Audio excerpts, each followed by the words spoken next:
Hello, this is Palagi. Thank you for tuning into my channel, and today we're going to take a look at the Spyderco Southard. Now, this is obviously designed by Brad Southard, who happens to be just a brilliant knife designer, and you can see right off the bat, just by looking at this thing, it is a very typical design by Brad Southard.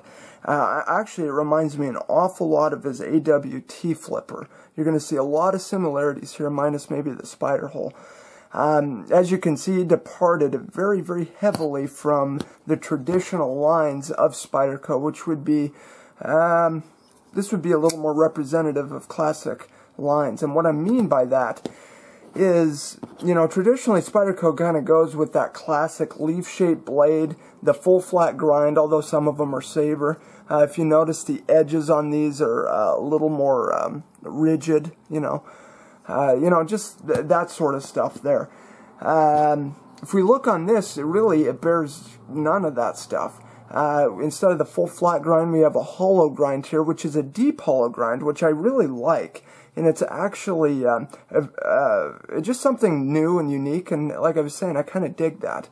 Now, the blade shape, again, is very unique, and I like that. He kind of put this modified sheep's foot on there, which makes for a nice point. I really dig that, and that's kind of a prerequisite for my EDC carry. I need a good tip on that.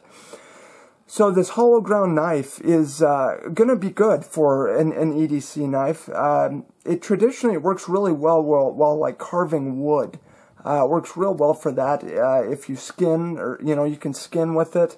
Not that I've skinned with it, but traditionally hollow ground blades are really great for that. Anything that doesn't go all the way through or would be hindered by this grind line or this this spine here. So again, something different. Now honestly, I wouldn't even know this is a Spyderco if it didn't have this hole here. It's just completely different.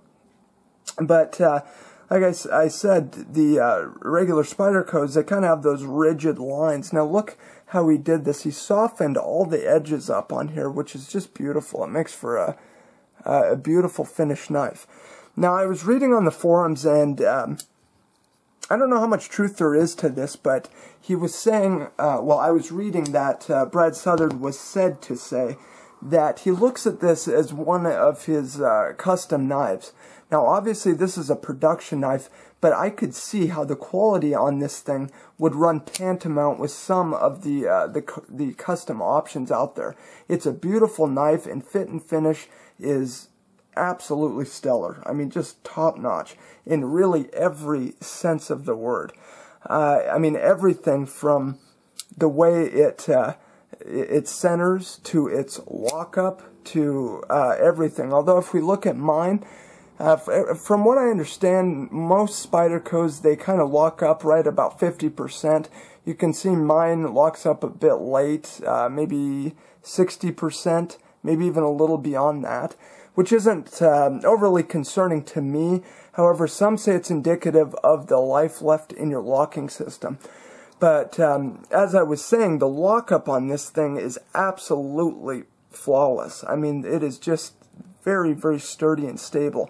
And that's kind of the overall general theme of this knife here. I mean, if we look at the spine, we're working with 4mm thick stock, very robust. Now, when you pick this knife up, you get the instant sense that this is a very, very well-built knife. Now, I don't want to say hefty because it's not like, too heavy. It's, a little over 4 ounces. You can just tell it's well built. I mean, from this flipper design, I mean, the action on it is just beautifully smooth. It's riding on ball bearings down in there, okay, and that's going to also make for a very, very fine deployment. Now, as far as secondary actuation, you can open it this way. It's not near as easy, though, so I would say it is predominantly going to be, well, I should say primarily going to be a flipper design there, although you can do it. Now, the reason it is so stiff is there's a detent that needs to be override, and that's pretty much the reason that we get the nice flipping, positive flipping action that we normally do. So right now I'm actually pushing on it. When that detent gives, it snaps right into place, okay? So that's the reason that we're not we're not able to easily actuate it, traditional, spider-wise.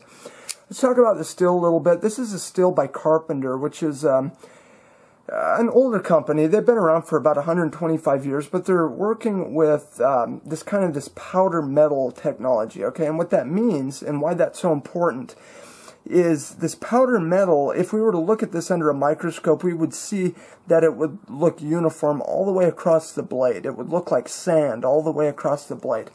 Now, like I was saying, the reason that's important is because it's going to give you a very consistent blade, and that's especially important, from a knife maker's standpoint, especially when you're running production knives, because you want as much in the way of consistency as humanly possible. And that sort of steel is going to give that to you, as opposed to a regular steel that, it might be uniform in a part of the blade, and then there might be chunks or carbides, large sections of it in a different part of the blade. That usually lends itself to, blades chipping and stuff like that, where you're probably not going to get with this one. Now, the steel is a CTS 204P. Now, I'm not overly versed in this steel. All I have to go on is my EDC use, which I've been using, not overly taxing, to open boxes, mail, stuff like that. I'm still working with this first edge, but everything I have read, it's going to be comparable to like an M390. Now, if that's the case, I'm super excited about it, because I have a Benchmade an M390, and that is an awesome steel. It takes a super fine edge. It's very stain resistant. It holds up for a long time. It's just a great all-around steel. Actually, probably one of my favorites. Now, the country of origin, it is made in Taiwan, which might be a bummer to some. I don't know what to say, but, quality is quality. I cannot ding this knife for quality, because of all the Spydercos I've held or used, this runs at the top, I have to say. It's just a beautiful knife. Now, I don't know whether the company did it to save money to pass on to the customer, or, to, I don't know, gain more profit. I'm not sure. But that's traditionally why they bring it over to Taiwan. Now, yes, just like any other red-blooded American, I would like to see it made down in Golden, Colorado, where the company's from. But that's not the case here, so we're going to have to get over it. Now, the scales on this is, these are G10 scales, and it provides very good grip, very nice. Now, when it came out of box, it was actually very grippy. Matter of fact, it almost adhered to your skin. It was so grippy. Just like any G10, that's going to wear out with normal use. I'm not going to say wear out completely, but it did wear down some. It still provides good grip, just so you know. They do provide a little lanyard hole for you right there. But if you didn't notice by now, it is a titanium frame lock. I did already show that, but notice they put a little piece of G10 there, and the reason they did that is for an over-travel stop, okay? Let's come down here with it. Okay, that's so, you're not tweaking your bar out of whack there, okay? Now, getting back with this hollow grind, you might be able to tell, if we look at it right there, you can kind of get a good idea of that hollow ground blade right there. It's just beautifully executed. Let's talk about this pocket clip a minute. This pocket clip's probably my least favorite attribute of this knife. Again, he departed heavily from a traditional Spyderco clip, okay? I tend to favor the regular Spyderco clips there. This one doesn't have as much retention. Also, when I pry this apart to get it down into my pants so I'm not shredding my pants, this part is a little bit sharp, which isn't that big a deal. My main beef with it is its retention, and also it's not super deep carry. Lastly, this is the only place you can have this pocket clip, which is going to be a tip-up designed for right-hand carry. I suppose left-hand too. This would actually, in your left-hand pocket, it would fit, down, the bow. It kind of bows into your pocket, which is kind of nice, I guess. So, anyway, we take a look at the standoffs there. They are very nice, very, I should say, polished, okay? We'll take a look at the stone washing finish. I apologize, the sun decided to come out here, so it might be messing with my shot, but anyway, overall, beautiful knife. I absolutely love it. you know, it's not a cheap knife. You know, it's coming in somewhere between $250, you know, maybe a little more, maybe a little less. But it's, like I said, it's not the cheapest, but it is, you know, again, it's not a knife that everybody has, and that's the reason I kind of like it.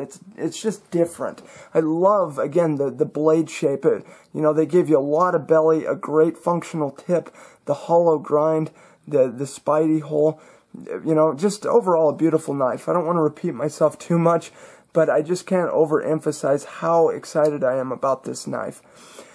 You guys, thank you so much for tuning into my channel. If you have any questions, as always, feel free to leave your mark in the comment section.